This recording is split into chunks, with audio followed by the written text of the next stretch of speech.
Thank you for taking time to do this interview with me today. Just to introduce myself, my name is Annie, and I created Sustainability Beyond the Lab to make sustainable research more accessible for general audiences and also explore why these technologies aren't as scaled up. To begin, could you also briefly introduce yourself and then your work at ASU?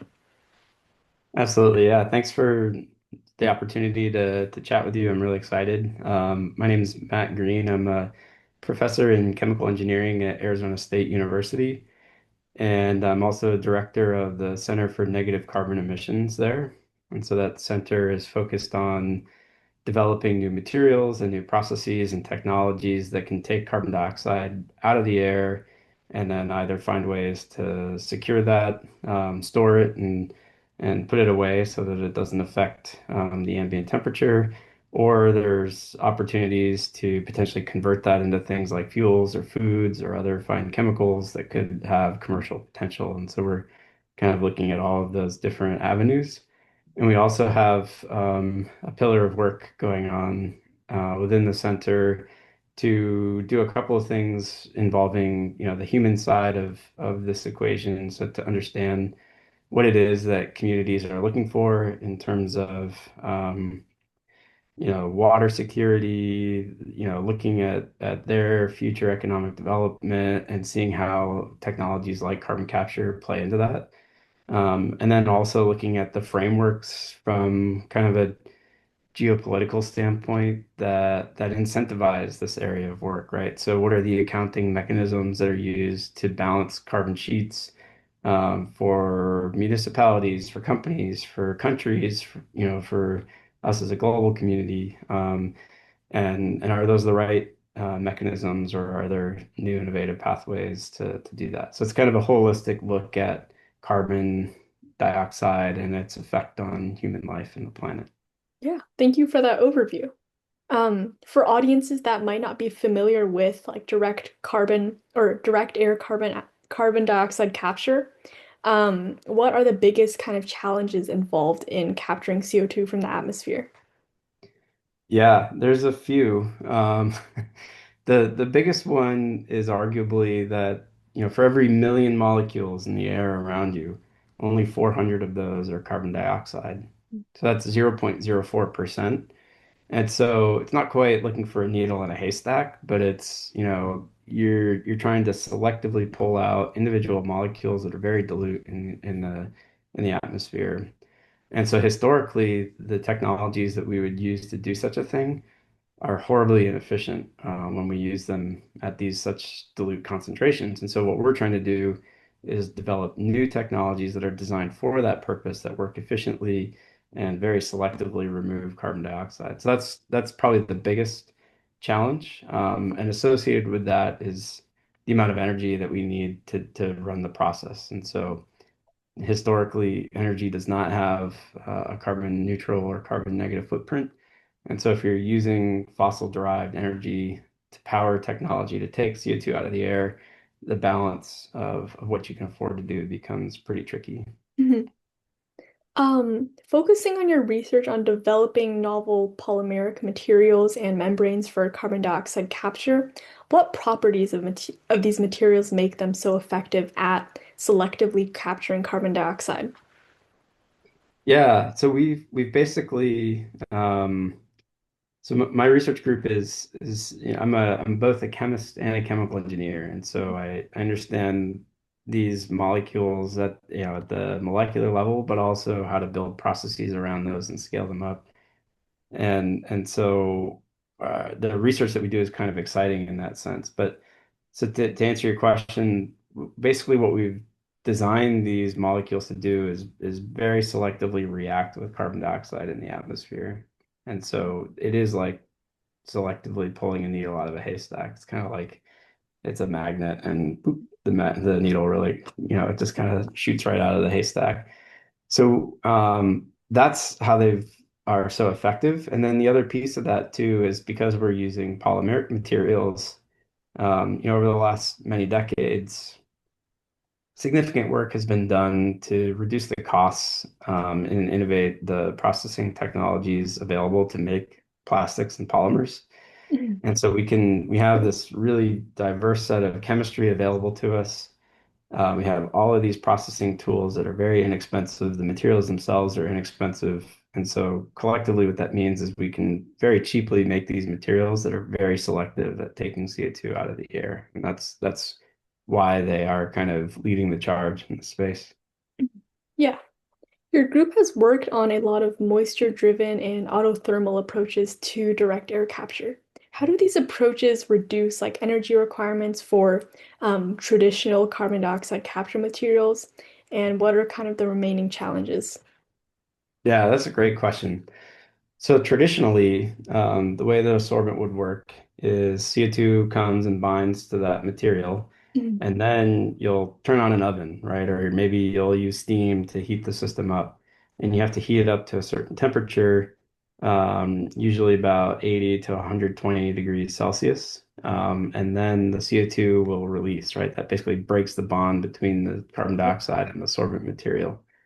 And so moisture swing systems achieve the same release, but what we can do is use dry air, and that allows the sorbent to pull the carbon dioxide out of the air. And then simply by introducing humid air or even liquid water, we release the CO2. And so there's no requirement to heat the system or increase the temperature.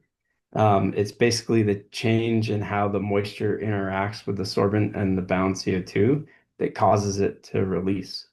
And so it's a very, very low energy way. And it also opens up some really exciting pathways to, for example, use carbon dioxide to enhance the productivity of greenhouses, right? Because you already have Yeah. humid air that's kind of circulating. And so we can basically use the exhaust streams from greenhouses to regenerate a carbon dioxide sorbent, feed that back into the greenhouse, which makes the plants grow faster and bigger. So it's, one example where we could take kind of an existing Yeah. technology space and insert carbon capture with a very low energy footprint and have that system, if, work and be effective. Mhm. Yeah, that's really interesting how you can kind of like integrate that system within like a greenhouse or existing greenhouses. Mhm. How do you approach designing polymers or other sorbent materials to balance like competing properties for carbon dioxide capture, like selectivity or efficiency or like capture capacity? Yeah, it's evolving is what I would say. So, over the from the start of my career, we kind of used the traditional scientific method where we would look at what we knew, formulate some new hypotheses, and design experiments to test those hypotheses. And so one example with the moisture swing material system we had was that if we make the material more hydrophobic, meaning it doesn't like water, that's going to reduce the amount of water that we need to actually facilitate the moisture swing. And so that'll make it more effective. Or maybe it'll reduce the amount of humidity we need to deliver to release the CO2, as an example. Mhm. And so then we would look at, okay, so how can we change the hydrophobicity of these material systems? And so there's a number of different functional handles you can use from a chemistry standpoint to change how much the material likes or dislikes water. And Yeah. so then we would go and make those and test them and see what we learned, right? Mhm. So there's kind of that approach. And so now I would say the reason that our approach to this is kind of evolving is that there's a growing body of literature now, and so we are now kind of looking at material systems that are scalable on a global stance, Mhm. both in terms of cost and availability.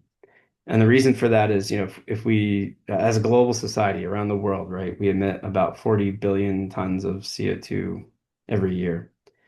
And so a typical sorbent material um, has a capacity of about 1% Mhm. for CO2 of its weight. So if you have, a kilogram of that sorbent material, maybe it can capture 10 grams of CO2. And so the amount of sorbent we then need, but you can use it, you can run dozens of cycles per day and you can run it 24 hours a day. Yeah. 365 days a year. But basically, you come out to needing on the order of megatons of sorbent material in order to negate all of those emissions that, we're not slowing down on. So, as you kind of walk through that math, it becomes clear that we need something that's available by the truckload, Yeah. and that costs, probably less than $1 a kilogram, for that material. And plastics are one of the few material systems that fit that bill. Mhm. Yeah. Are there any particular projects that you find really exciting? Well, I'm really excited by all the projects that we get to work on, and Mhm. I love what I do, and that's, keeps me coming back to work, I guess is what I would say. I'm very excited about a couple of different things that we're working on. So we, within the center, have kind of pioneered this idea of what we call passive carbon capture. Mhm. And so if you do a Google image search for direct air capture systems right now, you'll see these big things that look like shipping containers, and they have giant fans on the side. And what those fans are doing is sucking air and then blowing it through a sorbent bed. It's this classical chemical engineering approach of using a packed bed because you get really high, um, you get a really high probability of interaction between the air and your sorbent material. And so that means that as the air comes out the other end of the sorbent bed, it's basically completely depleted of CO2. Mhm. And so that's the classical way from an absorption standpoint of looking at efficiency of a system is, X molecules of carbon dioxide went in and how many came out the backside. Mhm. But, circling back to what I said before, the energy consumed is really the key driver here, especially in the early days of this technology. And so we've been designing systems that are passive, meaning they rely on the wind to deliver the CO2, right? You probably look out your window and there's a tree somewhere. There's no giant fan that blows this carbon dioxide to the tree anywhere, right? Mhm. There's wind, and that works. And yes, right, the trees are a little bit slower, they're less efficient than what an engineered system could or should be, but it's still a design principle that we can take inspiration from, right? And so we've been designing systems that rely only on wind, which means that as the air passes across or through our sorbent material, there can be, basically a negligible pressure drop is our design criteria. Because we can't afford, if there's a too strong of a pressure drop for what our wind can do, then the air just stops. Uh, yeah. And so we have several projects that are looking at those types of design systems. We have a partnership with a startup company called Carbon Collect, where we pioneered the first pilot scale system of this. It's a cylindrical Oh. design, and we have these horizontal discs, Mhm. and the wind can blow through in between the discs while it's in its extended form, and then we can drop it down and pull the carbon dioxide back off. Mhm. We have some other designs that we're working on now, and we have some other systems where we basically use a belt, and then the material will come up out of a liquid water bath and collect CO2, and then it drops back in, and through that moisture swing that we were talking about, you release the CO2. And inside of that bath, we have microalgae that then consume the CO2 and grow and multiply. And so that's the way to fix the CO2 into this biomass form. Yeah. There's a couple of examples of how we're doing that, but Mhm. it right off the bat eliminates close to anywhere from about 40 to 60% of the energy of the whole system, by not paying for that air movement. Mhm. Yeah. Looking towards like commercialization, what do you think is like the biggest challenges to making like polymer-based carbon dioxide capture materials or like the passive capture system that you described more widespread commercially? I would say the barrier to commercial deployment here, honestly, is a market. So we live in a consumer society, Mhm. capitalistic society. And so I think, there's a small subset of individuals who are interested in offsetting their carbon footprint. Mhm. and that could facilitate some degree of commercialization of director capture systems. But we're really kind of missing this kind of global unity in the need to achieve and hit net zero. And I say that, even with the existence of organizations like the IPCC, the UN's IPCC, right? And Mhm. there's annual summits like the COP meetings that focus exactly on this. And I think the issue is that for decades now, there's been scientific consensus about the need to do something, and there's been a lack of action. So Mhm. there is more renewable energy on the grid than there ever has been. Mhm. And yet our emission footprint is as high as it's ever been as well. So there's a mismatch between actual emission reductions and the deployment of offset technologies like carbon dioxide, direct air capture, and how much CO2 we're still emitting. Mhm. And so there's been a couple of promising indicators that maybe um, the geopolitics are turning their attention to this space. And so in the US, we had the carbon hubs from Mhm. 2024. The competition was in 2023. The bill was in 2022, but um, they've current administration's kind of turned away from that as well. So we need consistent and persistent action in this space, kind of globally. There's some other examples too. There's also, the Frontier Fund, which is paying for different technologies. So anyway, I think that the biggest issue is a lack of a market, and the market would say, well, the technology is too young and too expensive, and Yeah. the technology would say, well, we need some place to start. Mhm. Yeah. So it's the chicken and the egg a little bit. And, Yeah. and solar is maybe the best example of how this could play out, right? When solar first started, it was extremely expensive. Mhm. And then through a couple of decades of government subsidies, the cost has come down to where it is now, where actually probably if you're building a brand new power plant, the cheapest thing you can do is build a solar plant today, right? And so that's what, government investment in research looks like is Mhm. exactly that. Yeah. Um, that's really interesting hearing how like funding plays such a big role or like government enforcement of these technologies. Yeah, yeah. Mhm. I mean, the typical timeline from research and development to commercial deployment is Mhm. like you saw with solar is typically like decades. Mhm. And a Yeah. lot of it happens. So there's, interesting ideas that maybe happen in the university or in a corporate research lab, and then it takes time for those to mature and develop before they're really ready to deploy. Mhm. So we're kind of, there has been some activity in this space, but it's really ramped up maybe in the last 10 or 15 years. And so um, hopefully with time we see continued and increased investments. Yeah. Thank you so much for sharing both your research and your perspective. Before we wrap up, is there anything that we didn't really get a chance to discuss that you want to leave the audience with? I think it's yeah, but I want to get the wording right. So there's it's pretty scary to kind of look at the science of what's happening and what is to come.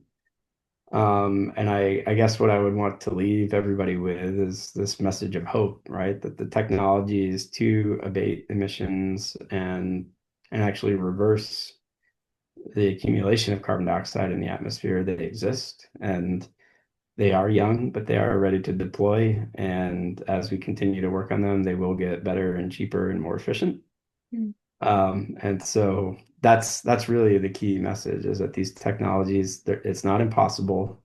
Come down to the lab and we'll show you the systems. They work. It's not science fiction. It's not made up. I can show it to you. They work, Yeah. and there is hope. Yeah. Thank you again for the interview. It was really interesting speaking with you and then also hearing like your perspectives on sustainability in general. Yeah, absolutely. It was my pleasure. Thanks for the invitation.